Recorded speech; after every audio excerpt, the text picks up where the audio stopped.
क्या Nawaz Sharif field marshal Asim Munir को मजीद extension देंगे?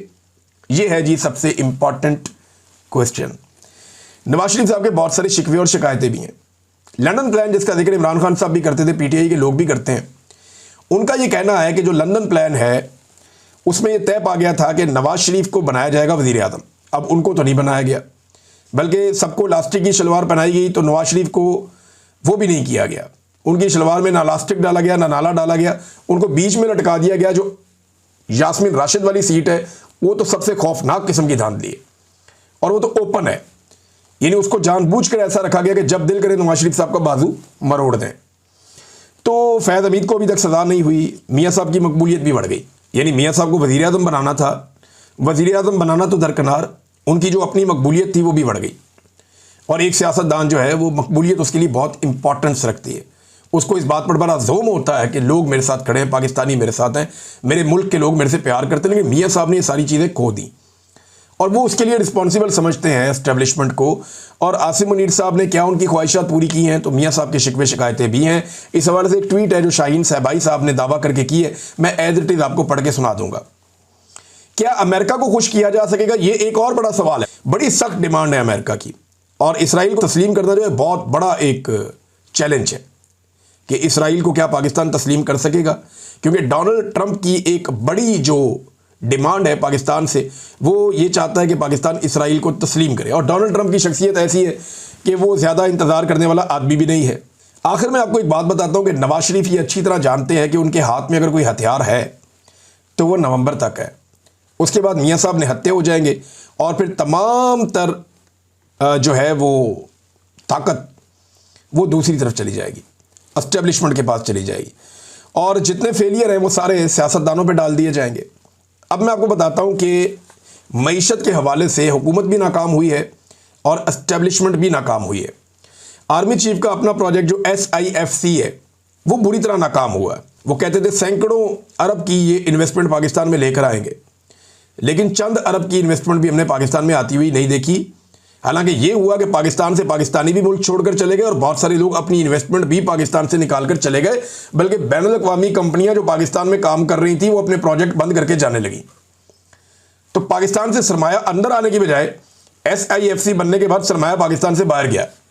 कर्जे के ऊपर ये मुल्क चल रहा है और कर्जे के पैसे अपने हमने रखे हुए कौमी खजाने के अंदर भी। अब हो ये रहा है कि SIFC भी नाकाम हो गया, जबकि उड़ान पाकिस्तान का जो हुकूमत का मनसूबा है वो भी नाकाम हो गया। अब ये दोनों एक दूसरे को जिम्मेदार समझते हैं मईशत की तबाही के लिए और एक दूसरे से बुग़्ज़ भी रखते हैं, ये बात बड़ी क्लियर है। लेकिन इन दोनों के इकट्ठे होने के पीछे एक वजह जो है इमरान खान है, कैदी नंबर 804। इन दोनों को लगता है कि वो हम दोनों से ताकतवर है, अगर हम अलग अलग हुए तो वो हम दोनों को मारेगा, हम जब तक इकट्ठे रहेंगे हमारा इसमें सर्वाइवल है। यही एक चीज़ इन्हें इकट्ठा रखे हुए है। इदारे में ये सोच है कि इन बेशर्मों की वजह से हमने अपनी इज्जत गंवा ली, हमने अवाम के अंदर अपनी बेइज्जती करवा ली, लेकिन इनसे डिलीवर नहीं हुआ, ये मुल्क को ठीक ही नहीं कर सके। दूसरी तरफ सियासतदान ये समझते हैं जब ये सारे फैसले एस्टेब्लिशमेंट ने करने हैं और हर चीज़ पे उनका कंट्रोल होना है, हर इदारे में लाके उन्होंने अपना बंदा बिठाना, और वो भी चुप करके कहते हैं बिठाओ जी बिठाओ, इधर भी बिठाओ, इधर भी बिठाओ, इनके खाते में डालो। वो कहते हैं जब सारा कुछ इन्होंने करना है तो फिर बदनामी भी इनकी होनी चाहिए, हम इनके खाते डालेंगे। तो अब ये जो फेलियर है ये दोनों लोग एक दूसरे के ऊपर डाल रहे हैं और बार बार डाल रहे हैं। शाहीन सहबाई साहब का ट्वीट यहां पे पढ़ना बहुत ज़रूरी है, मैं आपके सामने रखता हूं। उन्होंने कहा खुफिया रिकॉर्डिंग की गूंज, इस्लामाबाद के ऐवानों में कुछ नई खुफिया बातों की रिकॉर्डिंग के बड़े चर्चे हैं। ये बातचीत जरदारी, नवाज शरीफ और कई नून लीग और पीपल्स पार्टी के लीडरों के दरमियान है, जिसमें कहा जा रहा है कि आसिम मुनीर को गालियां भी दी गई। फौज समझती है कि नवाज और जरदारी किसी भी वक्त एस्टेब्लिशमेंट के खिलाफ खड़े हो सकते हैं और नवंबर में नए नोटिफिकेशन पर गौर हो रहा है, यानी आर्मी चीफ को तब्दील किया जा सकता है। लोग कह रहे हैं कि आसिम मुनीर ने इन सियासतदानों के कान और हाथ मरोड़ने के लिए उनकी मीटिंग की रिकॉर्डिंग हासिल कर ली। एक दीवार ने कानों से सुना कि एक अहम शख्सियत, जो हो सकता है शहबाज शरीफ या मरियम हो, इन्हें कुछ हिस्सा सुनवा भी दिया गया है, यानी अपनी नौकरी के लिए सबकी ऐसी तैसी करने को तैयार हैं। ये जनाब शाहीन सहबाई साहब की ट्वीट है और ये पूरा एक नया सिनेरियो जो है उसको बिल्डअप कर रहे हैं। आसिम मुनीर साहब का एक स्टेटमेंट है, बड़ा इंपॉर्टेंट स्टेटमेंट है फील्ड मार्शल का। मैंने siyaasat.pk पे ये स्टेटमेंट पढ़ा और मुझे बड़ी खुशगवार हैरत हुई ये स्टेटमेंट पढ़ने के बाद। उन्होंने कहा कि आईन को ना मानने वालों को हम पाकिस्तानी नहीं मानते। ये फील्ड मार्शल आसिम मुनीर साहब ने कहा कि आईन को ना मानने वालों को हम पाकिस्तानी नहीं मानते। हम भी नहीं मानते, मानना भी नहीं चाहिए। लेकिन क्या हमने ये गौर किया कि आईन किसने तोड़ा और कौन कौन है जिसने आईन को नहीं माना? तो आसिम मुनीर साहब कह रहे हैं कि परवेज़ मुशर्रफ, ज़ियाउल हक, याया खान, अयूब खान, जनरल फैज़ हमीद और जनरल बाजवा, इन लोगों ने तो आईन की धज्जियां उड़ाई हैं। ये दो ने तो रिसेंटली उड़ाई हैं, दोनों जिंदा हैं, और बाकी 4 डिक्टेटर जो है फौत हो गए। तो अगर आप इन्हें पाकिस्तानी नहीं मानते तो फिर ये मिलिट्री के जनरल कैसे हो सकते हैं? इनके पास एजाज़ात कैसे हो सकते हैं? तो इनकी कब्रों का ट्रायल होना चाहिए।